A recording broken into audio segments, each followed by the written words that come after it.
Oh, hello. Welcome in. It's the PHNX Cardinals podcast, your premier Arizona Cardinal podcast. Like and subscribe. Leave us a 5-star. No, this is not a retirement community for older quarterbacks. This is Johnny Venerable and Bo Brack as we break down immediately following Vikings Cardinals joint practice. And I wonder where we're going to start today, Bo. Yeah, I'm kind of waiting with bated breath. Where after a practice where the Colt McCoy struggled mightily, where we might start, right? Where could we possibly go? What would Johnny Venerable want to kind of continue to push his narrative with as far as Colt McCoy goes and the quarterback situation with the Arizona Cardinals, especially on the heels of what Jonathan Gannon said. He said a couple times this week now.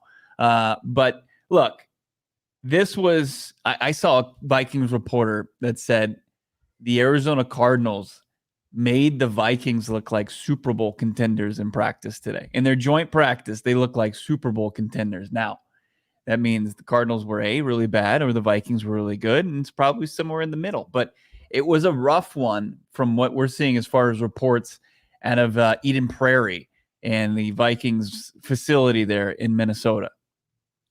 You know, it all starts with one position, not the punter, not the edge rusher. Did you even listen to what I said? You were just waiting for your cue to go.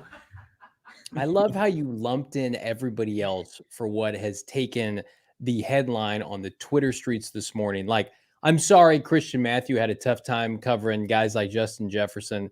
I mean, it wasn't just Justin Jefferson. It was anybody that had a uniform for the Vikings. It was bad. I saw Michael Wilson toast a couple corners. I heard from Darren Urban from the team side, the Greg Dortch, of course, putting people in a blender.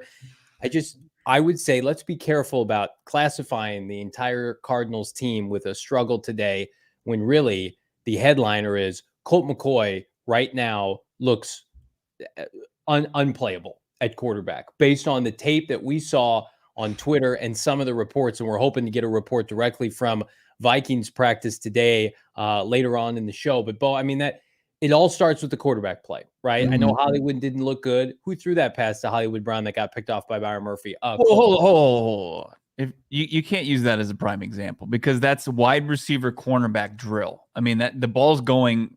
If the wide receiver wins that one-on-one, there's a better chance of completing that. But I mean, Colt McCoy's got to make that throw regardless. I mean, that's not like, hey, go through your progressions. He's throwing to one receiver going up against one cornerback.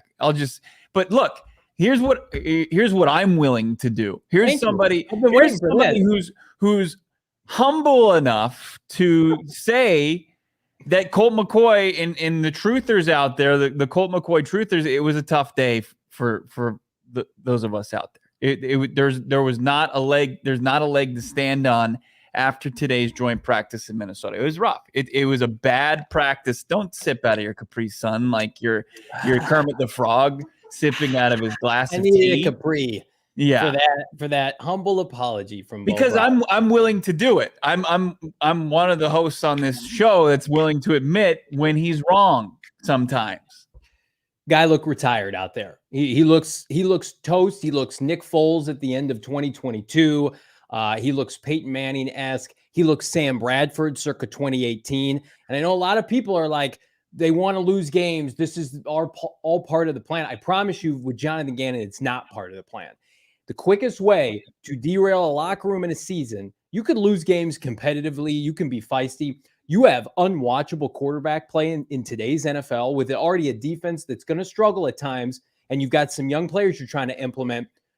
You will get crushed locally, nationally. It doesn't matter. So, again, this narrative about tanking, Colt McCoy starting for you in 2023 is malpractice for your franchise right now, in my opinion. You can do 1 or 2 games and leave it all out there, but I tweeted this out. If they keep Kyler Murray on PUP next Tuesday and you're looking at Colt McCoy for 6-7 weeks, it's irresponsible. And right now, the biggest knock against the Austin Ford Gannon era that I can make, because there were options of plenty, right? That there are backups right now that were available for this team to go sign to roll with Colt McCoy. It just didn't make any sense. Tell me one of those again. Gardner Minshew was available, but he was available. You wanted to pay what Joshua Dobbs was available. Gardner Minshew got hang on. You can take over somebody's vehicle. You can buy a used car and say, this is going to get me to my new car. You have to get car insurance. That's what a quarterback is. You can't be a complete liability, unwatchable, because here's the thing. What we're seeing right now, it's irrelevant if Clayton Tune starts. If they roll with this group, Clayton Tune will be out there in 6-8 quarters. It won't take. Here's what I'll say. As far as where you are right now, as far as the Tune versus McCoy. I mean, it's the equivalent of Keitrell Clark dropping the griddy on Justin Jefferson after one rep. I mean, this was one practice. We're in late August. This has been the narrative for 6 weeks. Well, it's been your narrative. It's been your narrative. Let's keep it like somebody asked. His Colt McCoy looked good at all this training camp. He looked pretty solid last week. You mean we want to say it's malpractice as far as rolling with Colt McCoy over Clayton Tune, where I've outlined it's happened 4 times. I don't even want to lump modern era in with Colt McCoy right now, though. What's that?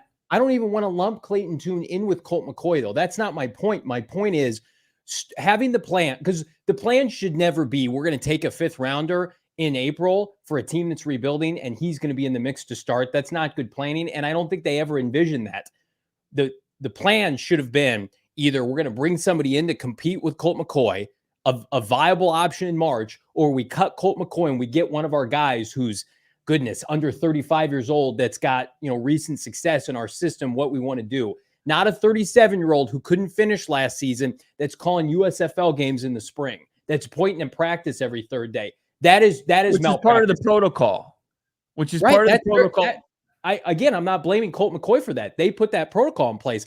I'm holding the leadership brass for the Cardinals accountable. I have to. I can't sit here and say wave the flag after the draft because I love the draft and I love what they're doing, and then sit here and blindly say, well, this was a good move to keep Colt McCoy. It was not a good move. It's not a good move. They should have done something differently because they're paying dividend. I get it. People want to tank. You are doing a disservice to the development of the young players, Greg Dortch, Rondale Moore, Michael Wilson, Trey McBride. When that's the quarterback you're going out there and catching hospital balls from week 1 against the Commanders, that's not good for anybody, right? It's not the protection. He had perfect protection today, had perfect protection in both preseason games. This is a problem that Austin Ford and Gannon, I love them both, unfortunately created for themselves. Of course, they would love a mulligan right now. 100% they would love a mulligan. It's too late. It's too late.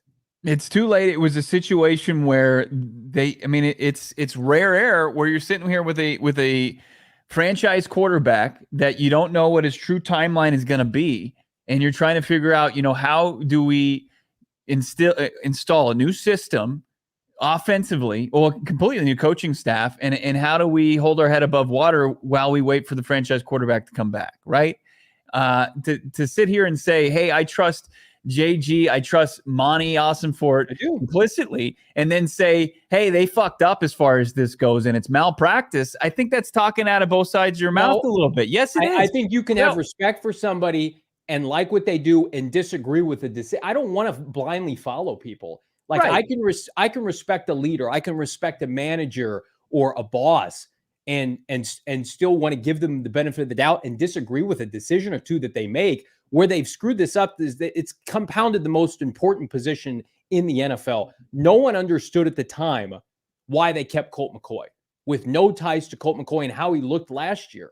So they put all their eggs into this basket. This was their plan. They started him in OTAs and minicamp. Right. They've started him every single step of the way. Right. So I trust them, but their decision to start Colt McCoy every single step along the way, I don't trust that.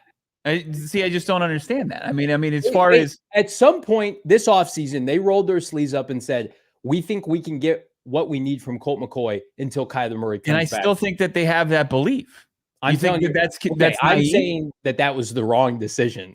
I think 90% of the fan base would say that was the wrong decision when he has looked like this for much of practice. And then on top of that, it's one thing to be inaccurate and to work through a new system. Remember when Carson Palmer came here in 2013 and he threw almost the same amount of touchdowns and receptions, right? It wasn't limitations with him physically. He was turnover happy and they had to work that out of him. He was learning a new offense, uber aggressive with Bruce Arians. This is that plus, oh yeah, your body is not what it used to be. You're 37 years old. You've compounded a problem with a problem. You're learning a new offense. You couldn't finish last year, and you're 37 years old for a team that's rebuilding. It just, to me, it does not compute with anything other than losing games. Because right now with Colt McCoy, 0 scoring drives this preseason, right? Not looking good at times in practice, not participating in practice. This was the biggest test, and we talked about it all last week. The Vikings game this Saturday, it's a big deal for a lot of guys not named Colt McCoy. This week against Kevin O'Connell, Jonathan Gannon, very close with Kevin O'Connell, immense respect, I'm told. They got together, they put together this practice, and they're testing their players. Colt McCoy is being tested by Jonathan Gannon right now. There's a big F today. It's a huge F. Yeah. And then what's going to happen tomorrow when Colt McCoy is still with the ones? I don't know. I would probably say it's not going to look very good because it hasn't looked good for most of this offseason. I mean, you could turn around and see, you could have 5 touchdown passes. Does anybody want to bet on that's happening tomorrow? No. Look, they're riding with Colt McCoy. He can say that, hey, we still haven't made a decision as far as the quarterback one. Which is what he said today. Nothing hasn't told me anything. Nothing has told me to say, hey, get your hopes up. You're going to see Clayton Tune in there. Unless tomorrow they roll out 15 and he's going to get reps with the first team. I mean, outside of like I think we passed that point anyway. They've gone past the point of no return. And have I not been consistent with my take though, that I believe that's unfair for Clayton Tune? I like Clayton Tune enough. Like, he hasn't grabbed the job. He's looking more competent than Colt McCoy, but they're saying he looks like a 5th round rookie. Sure. Right. But I mean, I think as far as gathering information and looking in the evaluation of Colt McCoy in 3 series in the preseason and the protocol and saying, well, he's not taking the reps in practice, he's pointing at practice, like that's all for a reason. And I'm like, to say that you're skeptical as far as Colt McCoy's ability to stay healthy, or can he make the throws out there? I think that there's trust within the locker room and the team that Colt McCoy can get it done. Well, what choice do they have? That's the only choice they have. Right. Because if you're telling me Clayton Tune's not going to start, I mean, outside of David Blau, who did start games for this team last year, it's like this team has invested too much. And this is where I believe it's too late to go back. They've invested too much time and development with Colt McCoy in this offense to say, well, we're going to flush our hands of it before week 1. I do think Clayton Tune had an opportunity to leapfrog him. He hasn't done that. That's unfortunate. But again, not unexpected for a 5th rounder that didn't play in a Power 5 school, or he was playing at Houston. I'm just saying, because why did they saddle themselves to Colt McCoy so early in the process and not given themselves assurance that if Colt McCoy at 37 years old doesn't look good, we can pivot. If Kyler Murray's not ready to come back off of PUP, we can have an option here. I think they've painted themselves into a corner that's really unfortunate for a team that has done everything right this offseason and hedged their bet, multiple tackles, offensive line right, smart in the draft. I like the receiver room. They're developing young players. This was the one omission what are we doing? I don't understand why you would do this. I would get it if this was Gannon and Ossenfort's guy from a prior team, and they're like, we just love what he brings to the table. He was with us here in Cleveland. He was with us in Indianapolis. They have no affiliation to Colt McCoy. You could have cut him and got most of his salary back and gone and used that money. Everybody's like, I see people in the chat saying, well, Johnny, it takes 2 to tango. Maybe people didn't want to come here. There were backups ready to play for this team had the Cardinals paid them enough to come and play for this team. But Gardner Minshew followed his offensive play caller from Philly to Indianapolis. And he's not starting. He clearly had loyalty to Steichen over Jonathan Gannon. That just makes too much sense. I don't know about that. I think the Cardinals. What do you mean you don't know about that? They played under him last year. Jonathan Gannon was on the other side of the football. We know definitively they were negotiating with Joshua Dobbs, and it was not very much money at all. It was close to the vet minimum. And they at one point they walked away from that. That was a mistake. And probably because Dobbs was like, I don't want to compete with Colt McCoy. And then that's when you say, you don't have to. You're going to come here and be our guy. No, but everybody's competing. You're not going to just hand the job to Joshua Dobbs, even though he probably has the edge. It's irresponsible for us to try to speculate exactly what was said behind closed doors of how it was being phrased to pending free agents. But you want to go and call it malpractice, but we can't. It's unfair to speculate about how we got here. I think it's it's malpractice if you told somebody like Joshua Dobbs or Gardner Minshew or Jacoby Brissett, as average as they may be, that you're going to have to compete with Colt McCoy. Yeah, what's the I mean, Colt McCoy's won just as many, if not more, football games over the last 2 years than those guys. Fair. That's fair. I don't know how it was phrased to free agents. I don't know if they called Gardner Minshew. We know they talked to Brissett. We know they talked to Joshua Dobbs. Wasn't it? I thought Kyle Odegaard sourced that. That they talked to Minshew? Yeah, I thought. I could be wrong. You check the receipts on that. Here's my biggest issue, and then we can get some of these comments. While we're talking here, can we put up some of these clips from practice, especially Colt McCoy? We have to. Shield your eyes. No, I mean, this is, yeah, if you have children around, please turn their heads from the screen. This is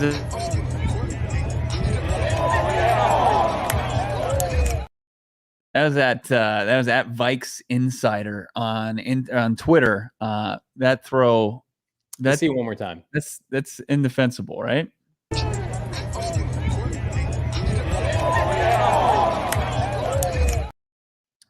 It's a bad ball. I said that on Twitter, and I'm not hiding from that at all. But I think that as far as, and you can say they painted themselves into this corner, and that's you're likely right with that. But the competition remains in place still. Like, it's Colt McCoy and it's Clayton Tune. And then at this point, you're going to try to, like, what you're asking for is them to pivot to a 5th round rookie to start on the road which is not fair. Season opener. Right. It's not fair for a team like the Cardinals that's starting from the ground up.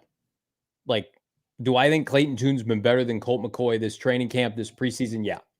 Is that a low bar to clear? 100%. I think that's back to my original point. I get it. Everybody wants to write this team off, and everybody wants to say, well, you just wait for Kyler. You have to not be unwatchable quarterback in the NFL. I'm sorry. I think unwatchable is unfair, though. I mean, today was bad. Today was really bad. But to look at how he performed in his very sample size series in the preseason, and we could still see Colt. Like, we don't know what the reps are going to look come Saturday. He might play Saturday at this rate. They might say, get out there. We're going to see Aaron Rodgers play. We've seen, I mean, there's very different philosophies as far as how coaches approach, preseason game 3 since they've switched from 4 games to 3. I think, this is my opinion, you don't have to share it. I think they were banking on the fan base that we're seeing in the chat right now, because this is the consensus I've seen, like from Bryson, people that appreciate what Colt did for this team, competed the last 2 years, and hoping that would carry over. We can get to Kyler Murray. But if you're looking for tangible evidence that he is ready to start a quarter of the season, half the season, is indefensible. If you're trying to do that, let's put the injury concerns off to the side. The way he's throwing the ball right now, outside of rushing for 300 yards a game, it's going to be very difficult to compete with him right now. 4.6 yards per completion in the preseason with an offense. Like, I want to set up these young players for success. You need a maestro out there who can at least be accurate, that can push the ball downfield on occasion when it calls for it. Like, we're making fun of Sam Howell in Washington. Like, I get it. He's thrown 1 career touchdown pass. At least he can move and he can spin it a little bit. Like, I just feel like you're doing a disservice to some of the young players by just saying, well, our offense is going to be so limited with this player right now. And again, it sounds like I'm dogging on Colt McCoy, the human being. I don't like doing this. It's not fun for me. But I don't understand the rationale of a new regime with new players coming in and saddling themselves with a 37-year-old that frankly does not look like he should be starting games in the NFL. I mean, as far as how they've handled him and how like what they've given him as far as exposure in this training camp and preseason, like, I understand why people believe that. I also believe that, as far as who's going to have between the ears and give your offense the best opportunity, I still think that that's going to be the 37-year-old quarterback who's won 3 games over the last 2 seasons. I mean, and they're trying to give him the best chance physically by having this protocol in place. So, I mean, look, it's like the election episode in South Park. It's like a turd sandwich going up against something else unappealing. It's not a great quarterback battle. It's not going to leave you like, oh, this is definitively the answer, because you're going with experience versus obviously who's the most gifted athletically in arm strength. And, we know the quarterback position that you have to have a combination of both. And you've got completely different spectrums as far as where you're going with that, as far as, knowledge and experience versus athleticism and arm strength. And it's just, it's tough. And unfortunately, there's nobody else. Yes, exactly, Chase. That's what it was. It was a douche versus a turd sandwich in the election in South Park. And nobody's a douche in this locker room, but it might be a couple turd sandwiches as far as what you've got, as far as trying to pick, who should start in place of Kyler Murray in the interim. It really is. I mean, let's not lose sight of, this is a rebuilding team. This is a rebuilding team, and like bringing in and trying to sell Gardner Minshew, or trying to sell Joshua Dobbs, or trying to sell Jacoby Brissett. I don't even know if it's that. I think it's you're signing these guys to help the culture and the development of younger players. Like, if and here's where I think that's where Colt has another advantage over Clayton Tune, is when you bring in guys and your roster is not up to snuff around the league, and you've got holes in a lot of different places, that if you had a rookie signal caller on both sides of the football, it impacts him. Clayton Tune goes out there fair. And he's throwing, and he's not reading he's not making the right pre-snap decisions, and he's making the wrong post-snap decisions, and he's turning the football over, and he's putting like we've seen the defense be put on the field in already compromising positions in the preseason. It's tough, and it quickly festers in the NFL, and things get out of hand. And look, again, but I feel like you're making the argument that like against the case I'm not trying to make. I'm trying to make a case like Colt McCoy has experience. Like, I'm relying on my coaching staff. I'm sorry. Didn't we do that under Cliff Kingsbury, where we had a bunch of player coaches because the coaching staff couldn't operate? Like, Drew Petzing and our new quarterback coach and Jonathan Gannon can handle what the young players on this team need. I need a quarterback that can deliver the football so that our team can build some confidence. So these young, like, I get it. You want to cultivate an environment, but you can't, but then you're trotting out Colt McCoy, and you're cutting the legs off from all these young players. You're putting training wheels on a Harley to be able to see, okay, we can maximize our ability here. Like, I almost. Wait, who's the Harley in this? I don't know. I think Harley's a really nice bike. I don't know bikes. I would be curious, and I'm almost in this camp of how many people would rather see David Blau over Colt McCoy. Because I saw David Blau compete at the end of last year. He's got a better arm right now. He's more mobile. He doesn't have the experience. I've seen it a lot on Twitter. He hasn't won football games. We got 151 people in the chat. He hasn't won football games in the NFL. I mean, that's a fact. That's a fact. He's 0-7 as a starter. David Blau to start the year to get to Kyler Murray. Never won a football game as a starter. Colt McCoy won one last year. He won 2 the previous season. You can't see. You don't think Colt McCoy still has the ability to do what he did in Santa Clara 2 seasons ago, in Seattle 2 seasons ago, against LA? When it drops off, it drops off quickly and decisively, and you know that. Like, he looks like a quarterback that should be starting 1 to 2 games max. Such a funny, polarizing conversation. You've got Emil, David Blau, Ryan, Blau over Colt. He has some zip. Kyler Wren saying, "Stop, Johnny." I'm feeling this. This is my spirit animal right now. Kyler Wren, "Stop, Johnny McCoy over Blau."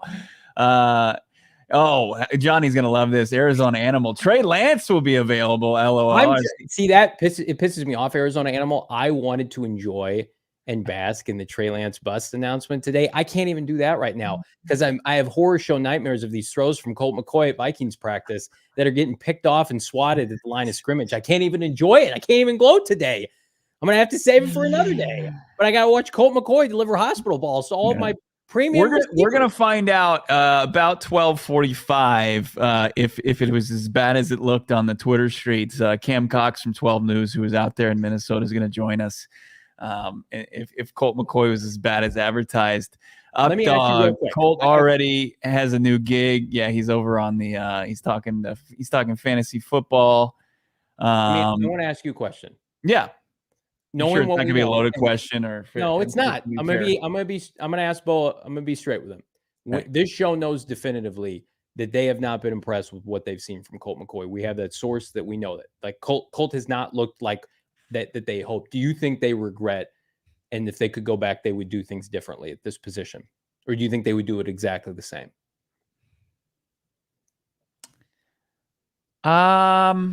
I just don't know what the alternative is. I really don't know what they viewed. Like, who would they have gone after? Who would they have pursued aggressively this offseason? I know we've mentioned a couple of the names. It's just I think they viewed it as, look, can we just get to Kyler? And I like the way they viewed Colt versus the field, the free agent field or market. There wasn't a guy that, like, you could say, hey, that guy's immediate upgrade over Colt McCoy. And what they knew and what they saw on the tape, and what, how they evaluated the franchise and dumpster fire, that they obviously had, a ton of priorities over, the quarterback position, as far as just cleaning house and cleaning up the mess left by Steve Keim. I also think they knew they wanted to take a quarterback in the draft. Yeah. And they thought Kyler, a rookie, Colt, to have taken a quarterback in free agency, you would have had to cut Colt McCoy. And maybe Colt McCoy made an impression during Gannon's opening presser. I'm sure Colt was at every piece of the offseason. And he says and does all the right things off the field because he's a consummate pro. And I appreciate that. And I'm knocking on him. It's not his fault. Like, they were like, no, we're going to pay you and you're going to be our QB1, presumably. He's probably like, okay, that sounds good to me. Right. Like, we got to be better than that. We got to be better for Cardinal fans than that. Like, I will never watch what I just watched today and come on this show and say that's good enough for Cardinal fans, even a rebuilding. And I'll agree with you. Even in a rebuilding year. But it's a part of the process as far as preparing for an NFL season, and you're taking in every single piece of everything you get throughout the offseason, from when Monty Osborne and Jonathan Gannon took over. They're putting it all together as far as who is in place to help the Arizona Cardinals at week one, the opponent against the Commanders. Who's going to give them the best chance. And I think they just still view that as Colt McCoy. And I know people are like, well, I can't see that, especially after watching Minnesota Vikings. And I understand that, but at the same time, you have to put together, who's done what at what level. And Colt McCoy just still has the edge over a young 5th-round rookie in Clayton Tune. We also have to take into account, and I think this is important, like, the Vikings defense is amongst the worst in the NFL.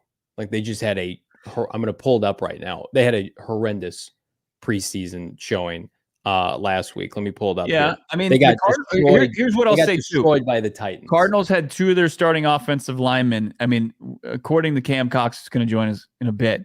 It was just meet me at the quarterback as far as, not on the throws we've seen though. No DJ Humphries, no starting center. Yelda Frodeholt, both are on paternity leave, right? They've got they just each had kids, and you didn't have your left tackle, you didn't have your center in there. Not to say that that's a pass. You don't get a hall pass for that, but Danielle Hunter apparently was eaten today. Thank you, Chase. We appreciate that, man. Best Cardinals content out there. We love you, Chase. Listen, this is where you can have these kind of discussions. Yeah, I'm not going to talk to Johnny. I mean, probably for the rest of our careers, but this is the debate. Bo reached out to me this morning and was like, "This is a hard day for Colt McCoy." It is. He can be objective with this. If there was a rocket leaving for outer space, you put Colt McCoy and Christian Matthew on it today. And if Colt McCoy balls out week one, I will come on the show and I will eat a big bowl of crow. Like that. But I'm not going to hold back my opinion because of what I'm watching with my eyes when other options were available. Like we're not going to pander to audiences. We're going to be transparent with you guys. We're not going to pander to segments of people out there. That's and not there's a very real future scenario where Colt McCoy starts the opener, struggles, and then the team quickly moves off.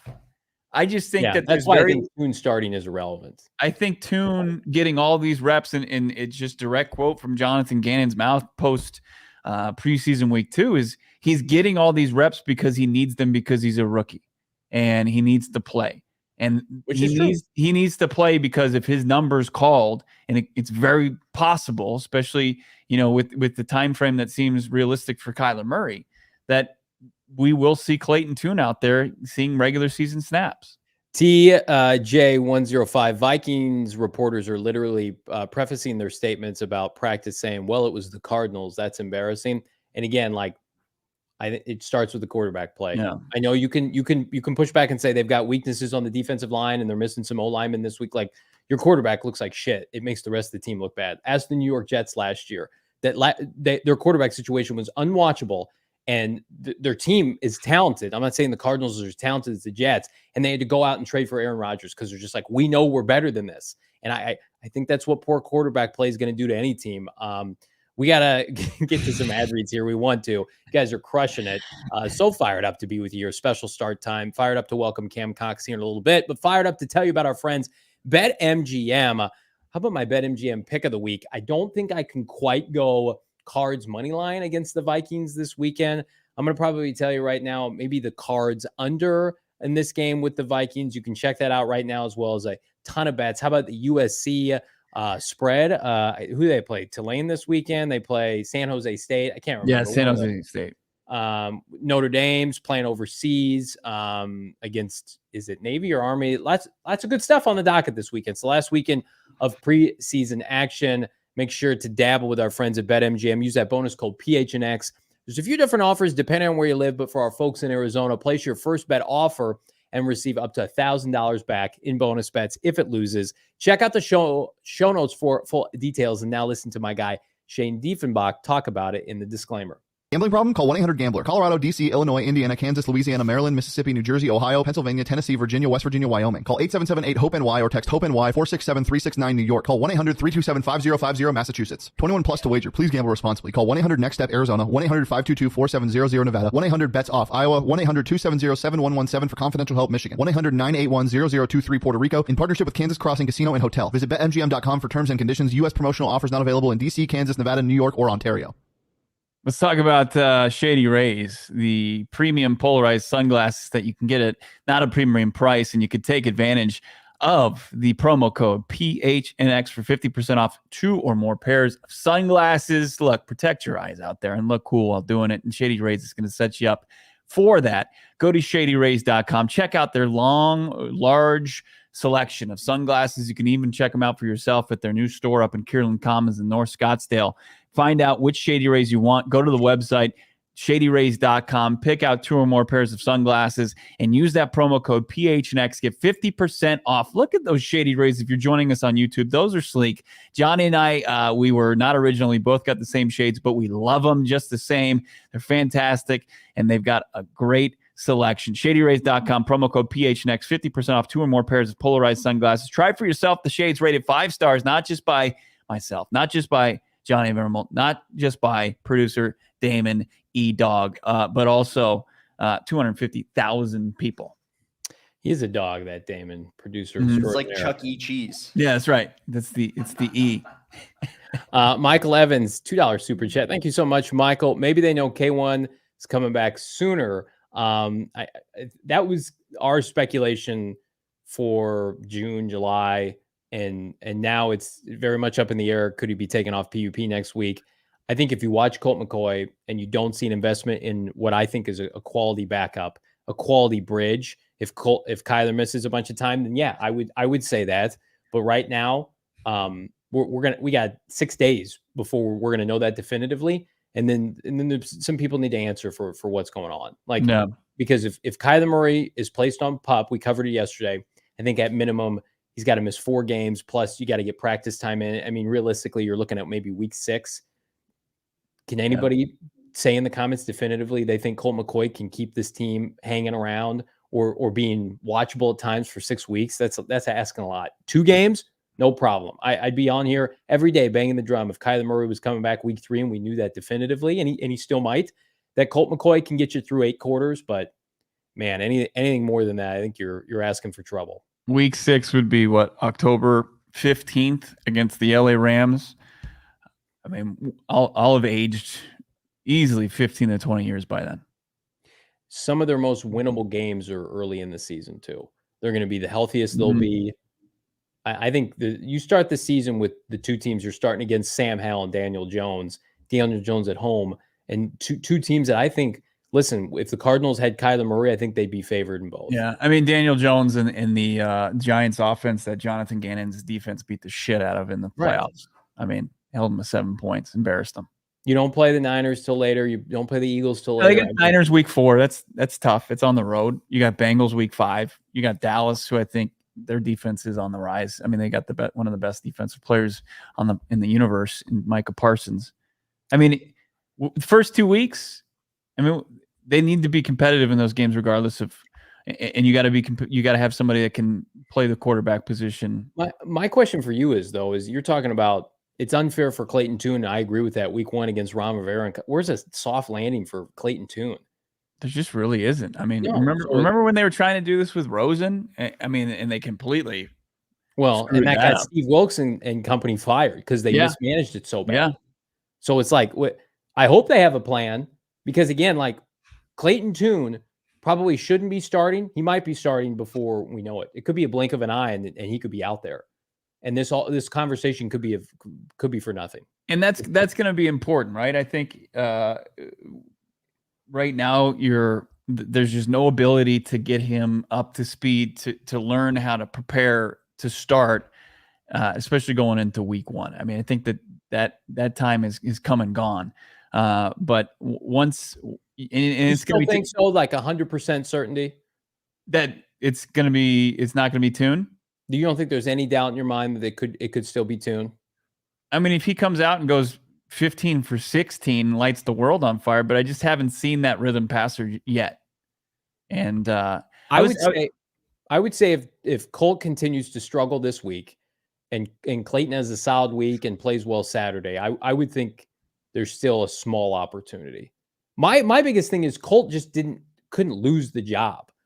Right. It's not like I thought Clayton could take it from him, but I think Colt couldn't afford to just come out and look like trash, not look good. Yeah. Right. You couldn't be like he's 0 for 1 to start the week. He's 0 for 1. Yep. We have a couple more days like this. They're going to be like, well, we got to try something else out, Colt. This isn't working. Yeah. Yeah. I just think that it's such an uphill climb for Tune. Like, just don't think and that's, that's by design. That's Monty Ossenfort didn't select him out of Houston like, oh, this is our guy week 1. Oh, this is our guy that's going to be with staring down $46+ million invested in the quarterback position on average a year. This is our guy that's going to be, what we view as a solid backup that's going to push the envelope as far as, once his contract's over, he might be getting starting looks somewhere. Yeah, if Kyler Murray remains on PUP through next Tuesday, I think the conversation goes from, what's going to happen with Clayton Tune to we got to get Clayton Tune ready to play football at some point before Kyler comes in. Yeah. Let's get Cam Cox on from this beautiful facility in Eden Prairie. Look at him. My God, Cam, it was that bad. What's the humidity like out there, my man? Oh, we lost him. I don't know, dude. It's 1,000,000 degrees outside right now, man. I'm sweating. This is my second shirt on. Oh, I got you there. You got me there, Bo? We got you a little bit. It's a little choppy, but we'll make do. We got you, Cam. Is it better now? Yeah. Yeah. Man. It's hot here, man. It's been crazy here today, man. It's the humidity feels like it's 1,000,000 degrees outside. We're sweating through everything. The players joked that it was tough for them. It's just different. It's boiling hot. Everybody's changing shirts. So I was just where you go, you're sweating. Cam, I don't know if you've been on Twitter much this morning, but the consensus outside of the folks that are there, maybe internally at practice, is that Colt McCoy was pretty awful today to begin joint practices. Can you give us your assessment at number 12 objectively and just give a breakdown of where the Cardinals may be at the quarterback position ahead of week 1? I'll say offensively is not a good day by any means. The offense really struggled across the board, kind of on par with what we've seen so far in training camp. And I think that's something they talked about afterwards too as well. You know, guys didn't want to say it, but they talked around it. You had guys like James Conner who said it was a humbling day for them. You had guys like Zach Pascal who said they had different adversity. That I think some drops, guys were, things were slipping out of people's. We're going to have to cut on Cam. We really appreciate him trying to make it work there from the facility. You just can't get the connection that would make sense for us. But some insight nonetheless, just from the sound bites, but obviously a humbling experience, as he said, from James Conner, Johnny. I mean, it's pretty much what was being expressed and shown on social media is pretty much what went down in Minneapolis today. I mean, I saw James Conner look good from the clips that I watched, and James Conner's been good and really good in practice. I named him my training camp preseason kind of MVP. He averaged 7.5 yards per carry. I think Michael Wilson's been fantastic this preseason. I think, again, what's the offense start and end with? It ends with your quarterback play.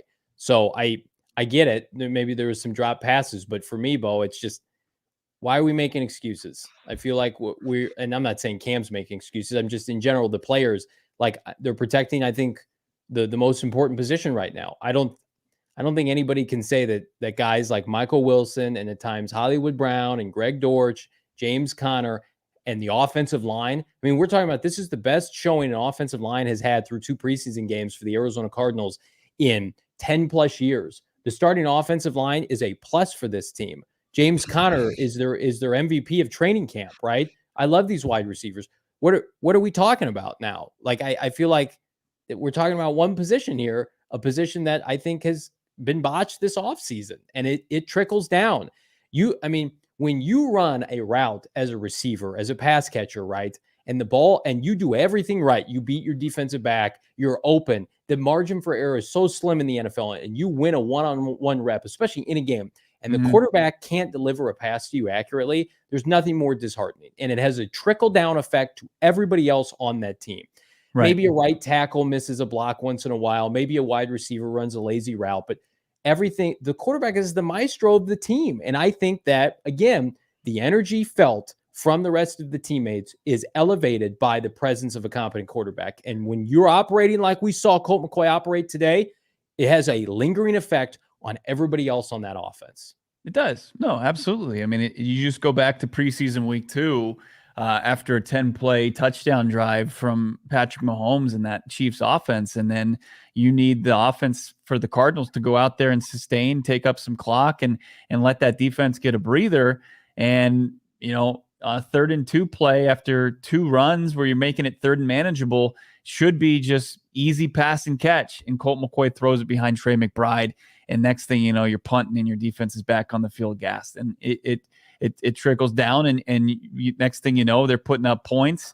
And it's an uphill climb getting back into it. So absolutely. I mean, this is one of those days where the Arizona Cardinals and Colt McCoy, it's a bad day for them. It really is. It's one of those where if you continue to stack days like this, it's going to be a long ass year. And people, I don't think people are naive. Like this is a rebuilding season, but at the same time, that. Let me make my point. Let me make my point. It's a rebuilding season, right? But in the NFL, we saw this with Steve Wilkes, where he was one and done. If you can't compete, if you show that you can't compete and you can't develop guys and find building blocks and positives to build off of, and a bad quarterback play can torpedo that, people start to lose jobs, and people say Gannon, he couldn't compete. It was 45-10 games. It was embarrassing each and every Sunday. that's when really tough decisions are made. So they're not oblivious to that. They understand that. So maybe they're understanding it now, but I don't know how you go through the offseason and not see the signs. Our guy Howard Ball, and by the way, Ball, I think that's the best point you've made on today's show because it's 100% true. I think the Cardinals are infinitely more talented and better coached than they have been since Bruce Arians has been here, which would be such a disservice to this coaching staff. That's why it makes no sense to me why they opted to do this, right? It's like if you're a super savvy manager and you run in a department and you bring in somebody and you know that they just can't do the job and you continue to double and triple down, other people are going to look at you side-eye. They're going to begin to question all the decisions that you make, right? And it's easy for people to project this team being terrible, one of the worst, the number one pick in the draft next year. It's a different element when people want to get excited at least about wins within a game, right? The game within a game, Michael Wilson, Paris Johnson Jr., being competitive. That 2018 season, you're turning it off by the end of the second quarter. I can't watch this. It's so bad. It's unwatchable. Right now, the defensive line being where it is, right? And I think it's got a chance to surprise, but if you put too much pressure on that defense, it's a house of cards, right? It will collapse. With Colt McCoy right now, 3 and out, turnover prowess is not looking good.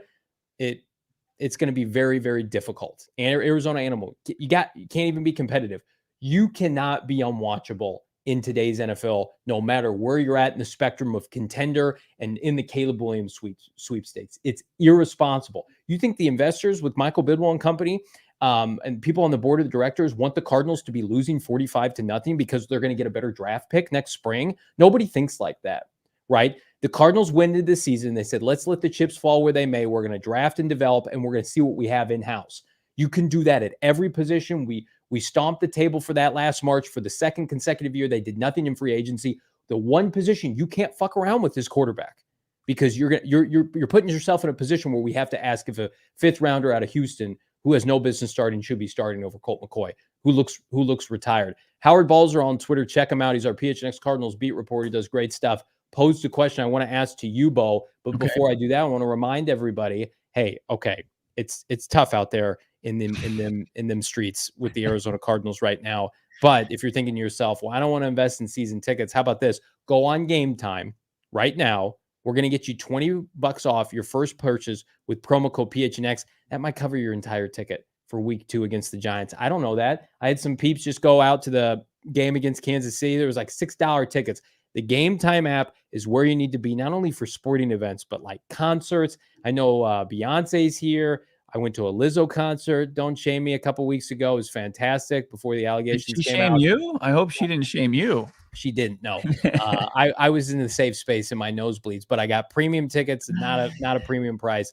Love Game Time. It is the place for last-minute ticket deals. It's the fastest-growing ticket app in the country for a reason. Terms and conditions apply, but again, create an account, sign up, Game Time, redeem the code PHNX. You get $20 off. I do not use any other ticketing app with all the BS hidden fees and transaction fees and this, that, and the other. They're straight with you. Be straight with them. Go and get $20 off. Yeah, Game Time. It's elite. Already seeing zone deals for the home opener coming in mid-September against the Giants. You can get yourself in the door. I think patience is key, and you can absolutely it benefits you with Game Time to buy on the day of. So you can check out Giants at Cards. Right now, you're seeing tickets as low as $49. I mean, getting into an NFL regular season game for $49. I mean, that's a good deal. I say you roll the dice and you wait until closer to game day, and I think you can find probably even cheaper tickets and better deals, but only with Game Time. Get $20 off with that code PHNX. Also, you know what sounds great after a tough day as far as Cardinals practice goes, and you're sitting there in your feels as far as what are they going to do at the quarterback position?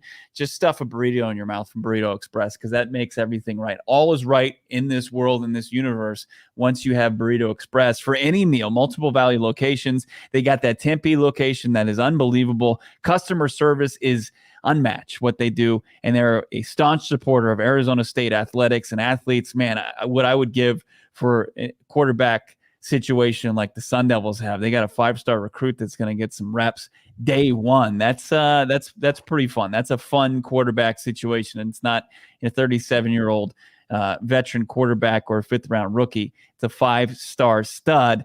August 19th is well and gone, but the Tempe location, they had the meet and greet going on with so many Sun Devils out there. Gotta love Burrito Express. Twitter at Burrito EXP. I'm seeing Adam Schefter. What's he tweeting from Vikings practice right now? He sat out most of the practice. TJ Hawkinson did with lower back stiffness. See, they're missing people too. Cardinals are missing people. Vikings are missing people. Colt McCoy's missing people, receivers. While practicing. There you go. Now you're getting it. Let's see a positive. How about this? Justin Jefferson versus 6th-round rookie in Keitrell Clark. Let's go to the videotape.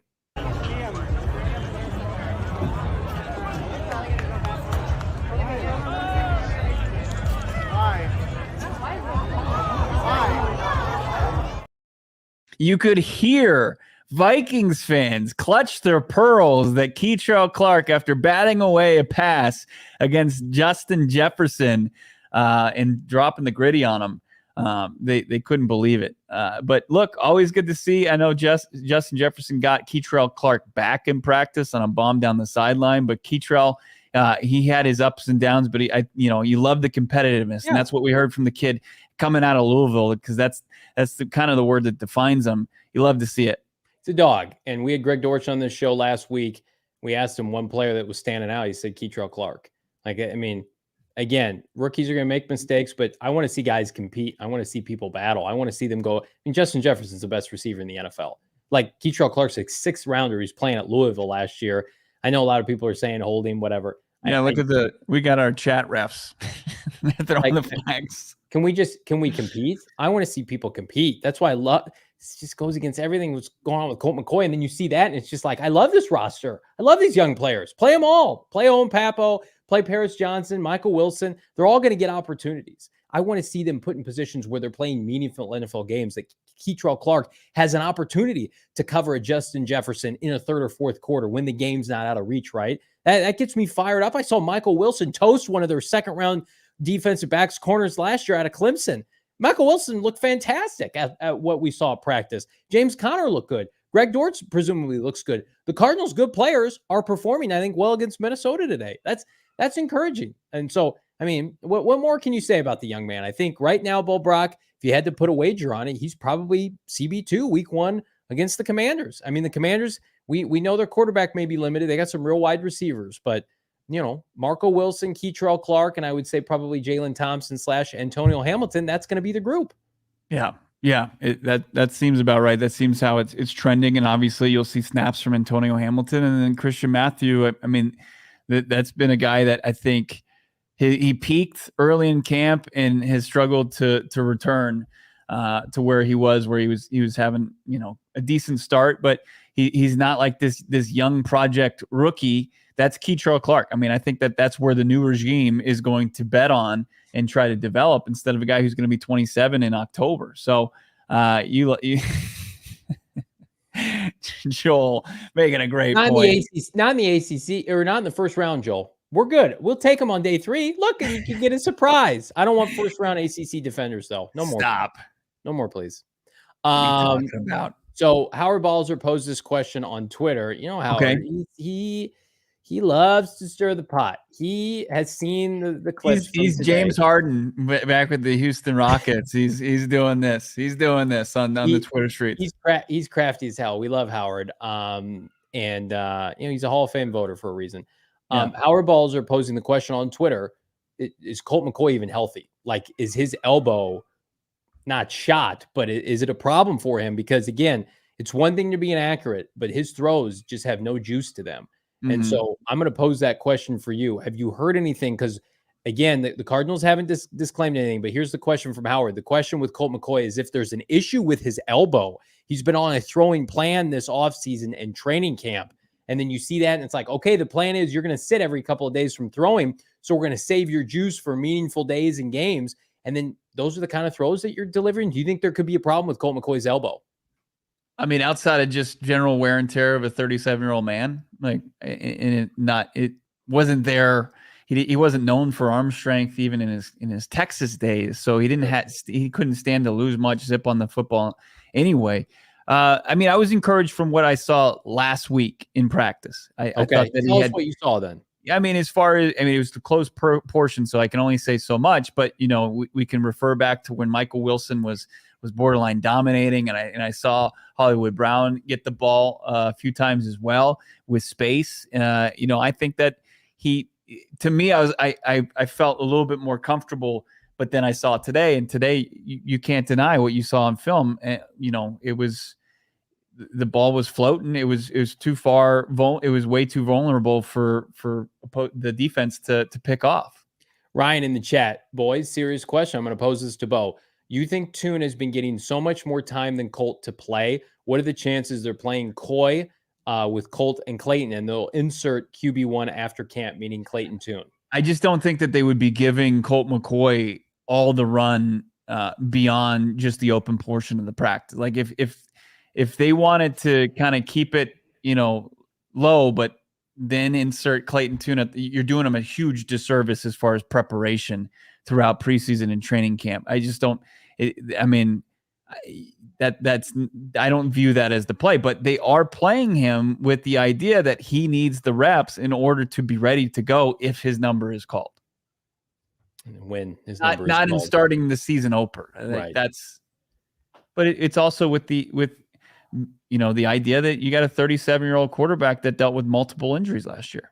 I wonder if the plan is and has always been, assuming Kyler stays on the PUP, Bo, we're not going to have Colt McCoy sell out 1 to 3 games to get to Kyler Murray. We're going to have Colt go out there and play 1 to 3 games to ensure Clayton Tune's ready to play. So Clayton Tune can take all the number 1 snaps in practice and split snaps in practice with the ones, and that's another month and a half to be getting ready. I wonder if they're secretly that's the plan, is like, hey, we know, like, barring something unforeseen, like Clayton, you're going to play week 4. You're going to start week 4. We already know that. Do you think that's out of the realm of possibility? I think that's getting way too far ahead of yourself. I mean, that's too far down the line. I mean, I think that they're just, especially at the quarterback position, they're just trying to get to tomorrow. That's sad. Jason Krell, $1.99 super chat. Colt needs to retire. Start Tune with the ones. He looks retired to me. My co-host won't agree. Like, when I see a retired quarterback, that's what I think it looks like. Yeah, Johnny with his tinfoil hat on instead of that sweet PHNX locker hat. Listen, Bo. I'm going to give Bo the ultimate compliment. There are very few people. Look at that handsome face, beautiful. Somebody in the chat said I'm wrong a lot. I feel like I've been right a lot this. Look, when you're firing off takes after take like every day, Isaiah Simmons, Colt McCoy, right? I mean, you're walking around the Venerable household with your chest puffed out. Yeah, you feel right a lot these days. I'm just banking. Like, why would I hitch my wagon to things that have not transpired well?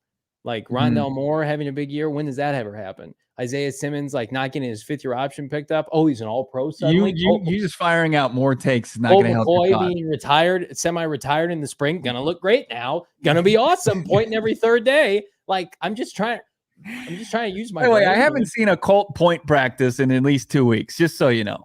He's been better than what we got today. I bet he wished he had been pointing today. Hey, I would have definitely hit you in the flat, Michael Wilson. Can you imagine Daniil Hunter and Byron Murphy if they're sitting there playing defense, and then you see Colt McCoy pointing at receivers? You guys are the absolute best. Another super chat here. Or no, it was from Jason earlier. I mean, it's disrespectful, I will say this, to say somebody needs to retire.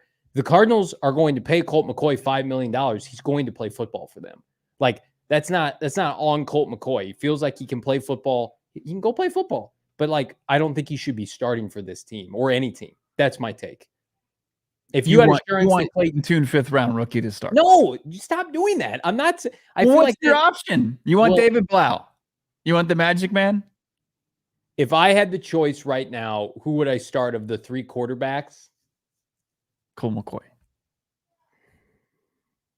I don't know. You just put yourself in this corner. I didn't even do that to you. Eddie in the chat. Johnny hey, answer the question. I would just, at this point, I would start Clayton Tune week 1. Oh, you don't even believe that. I don't. You don't even believe that. If we had a lie blind man who thinks detector everyone's test, hot. What does that even mean? What it's being said? Eddie in the chat, Johnny is a blind man who thinks everyone is hot. I mean, I look at everybody and I say, let the best players play. Let the, I'm very fortunate. I have what my have you eyesight. said about Clayton Tune? He hasn't outright won this job. But I think as far as his he role has had in a better training camp preseason than Colt McCoy, but the bar is very low. Yeah. The bar is very low. He looks better when I watch training camp with you in person and watch preseason games. Colt McCoy has not outplayed Clayton Tune. Let's finally answer was it CGN Entertainment? Ask it CGM Entertainment. On a positive note, how is Paris Johnson and Michael Wilson? Michael Wilson continues the show no matter who's opposite him. In one-on-ones, he's winning those battles. Those are going to be 2 top 10 players on the team by the end of the year, if not right now. Paris Johnson Jr. is already a top 10 player on the team, in my opinion. Michael Wilson has beaten out. Like Michael Wilson did what unfortunately Clayton Tune has not done yet. They gave the job to Zach Pascal. Zach Pascal came here. You're going to be a starter, and Michael Wilson's like, the fuck you are. I'm going to take this job, and he's been dominant, and he's starting now. Michael Wilson might play over Hollywood Brown at times this year because he's earned it, right? So I blocking downfield. Oh yeah, he might have more snaps in a given game. I don't know about that. I don't know. AZ Coda saying Bo Brock used to be my guy. Look at this. JV. He's rocking with Johnny Venerable, hands down. I needed to win, AZ Coda, because there are a lot of people hating on your boy here, and we will persevere. Me and you, AZ Coda. People hating it? Majority of the chat has been in the corner with you and Tune. I feel like there are comments here that are very offensive and hurtful to your boy. I'm taking them personally. I love everybody here. You guys can call me an MFer. It doesn't matter. This is what Cardinal football is all about. We need to have these conversations. And there's only one place to do it, and it's the PHNX Cardinals podcast. Dylan Richards in the chat. If we were winning this year and making the playoffs, QB decisions is more important. Now I think it's a lose-lose. Well, Dylan, unfortunately, I think you're right with how a lot of the fan base is I want to watch competent football on Sundays, but there is a large portion of the fan base, and we're not going to knock anybody for this, that sees Colt McCoy, knows his limitations, knows he does not give this team the best chance to win, and wants the Cardinals to lose because of it. And I know that that's a popular theory out there. I'm not telling you that's wrong or right. That is not what Jonathan Gannon is trying to do. So if that's what happens, that's Jonathan Gannon trying to will this team to win in a different way. Yeah, Tej 105, Johnny, who you taking, Colt McCoy or the unemployed Carson Wentz, who's gotten 2 coaches fired in the last 3 years? I would take Colt McCoy. Colt's a great dude. Like Wentz is not a good dude by all accounts. Like teammates hate him. They don't want him around. I mean, JG was there. Was he there in Philly, or had he already? No, he was already there in Indianapolis, destroying the Colts organization that season. So he came over. They never even considered Carson Wentz. I can tell you that. They don't they don't want Kareem Hunt because of potential. Carson Wentz leaves, fires coaches in his wake. I mean, I don't think he'll ever be behind him. It's just they should have signed Joshua Dobbs. Joshua Dobbs should be the starting quarterback. And you might say that's a joke. No. He can move, and he competed last year, and he's under 30, and he's got a better arm than Colt McCoy. Joshua Dobbs should be the starting quarterback of this team. The number, I can't put the number out there. The number that they were negotiating, it was literally a couple $100,000. Yeah. They should have made that work. Jason Krell with a 199 super chat. Looking ahead to draft next year, what would you do? We'll get into that. Burrito Express, of course, Illegal Pete's. They're just 2 staples out there in Tempe. We love Illegal Pete's. They were unbelievable. They dropped off an entire build your own taco spread here at PHNX Sports, where we love being partner with them. It's elite what they're doing as far as bowls, tacos, salads, burritos, and nachos, custom cocktails. You can't beat what they got going there, especially, or you just want, an ice cold beer. They got that at Illegal Pete's. Piping hot queso. Go to Illegal Pete's. It's your go-to spot. Stop by for happy hour. It's not just this rinky-dink happy hour where it's like, hey, you missed the 15-minute window where we had lower prices. No, they've got it for a solid 5 hours each and every day, 3 to 8 p.m. at all 12 Illegal Pete's locations. Illegal Pete's is your go-to spots for burritos, buddies, and beer. Triple B. Bears, Battlescar Galactica, and Beats. And also you got burritos, buddies, and beer for the last 28 years with Illegal Pete's. Yeah, check it out. Margarita Mondays, Taco Tuesdays, Illegal Pete's, your go-to spot. Don't miss out. All right. More. I mean, we had We had to debunk the stupid 0-17 conversation yesterday, Johnny. Let's debunk another one today. Pete Thamel coming out. His most recent article on Caleb Williams. This is what Pete Thamel, very respected reporter from ESPN.com in previous stops with SI and more. Let's see it, Damon. Let's see what he had to say. This is a quote from Caleb Williams as far as entering the draft this upcoming offseason. That's for sure. That's for sure now going to be an in-the-moment decision at the end of the year. It's my third year, and the dream goal was to go 3 and out. Being around these guys and in college and enjoying it, we'll have to see at the end of this year. Caleb Williams keeping the door open potentially to return to Los Angeles and USC for a 4th and final season in college. I feel like just swap Caleb Williams with whoever the top or the consensus top draft prospect is. Each and every year in college football, they say the same thing, but there's no validity to it. Yeah, Matt Miller quote tweeted Pete and spewed some propaganda trash on Twitter today. I like Matt Miller, but just guessing, basically saying like, this sounds like somebody who may not like the options for the first overall pick. Who the hell likes the teams that are picking atop the draft in terms of roster construction? There's a reason that they're picking first overall. Can we not do that? Like Joe Burrow went to Cincinnati. They were terrible. Trevor Lawrence went to Jacksonville. They were unwatchable, right? If you're a true franchise quarterback, the moxie, the grit, the determination, a winner, you should want to go and change the culture somewhere. With that being said, do I think Caleb Williams would say no to Arizona? Hell no. He's from the West Coast. Our GM Saul Bookman spoke with him. He said that would be cool. And he had a smirk on his face. Look it up on our YouTube page. It's fantastic. Caleb Williams is saying all the right things right now. Plus, he got like $2 million in NIL deals. That pales in comparison to the first overall pick with draft guarantees next year. He is not playing a 4th year of college football in 2024. Right. And who's it? Dove on He's Twitter? not real. He's not a real person. That's AI. Anyway, Dove saying Caleb he has leverage with NIL. It's like, can we please stop? He has a valuation of $3.2 million. The top draft pick in this year's NFL draft just got $41 million plus the 5th-year option, which was put him close to over $60 million as far as guarantees. And he would delay a year the clock that would start on him getting probably a $300 million extension playing the quarterback position. It's just ridiculous to say, oh, he would say, I'm good with my $3 million that I'm going to get from NIL. It's like that. That's absurd. We had Mike Florio on to debunk this because he threw out Eli Manning. First of all, like Roger Goodell. What year was that? Right. Was not the commissioner. 04? Like it's not going to happen. Right. This is part of the reason, though, that I just hate this conversation. I hate it because I don't want this team to be in discussion point for this to happen.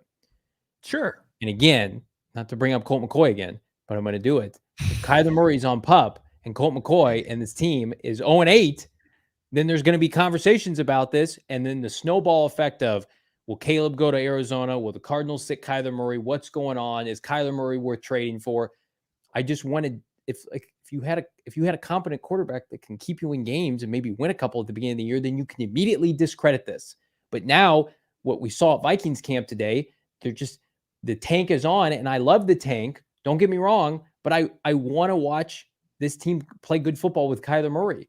And if it's Colt McCoy is my alternative, then you're in the Colt McCoy starting for half the season. You're in the Caleb Williams sweepstakes, respectfully to Kyler Murray. Like it's out of Kyler Murray's hands at that point.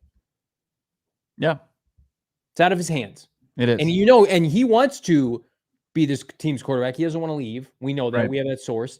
Kyler Murray is the only thing standing between this franchise and Caleb Williams right now on this roster.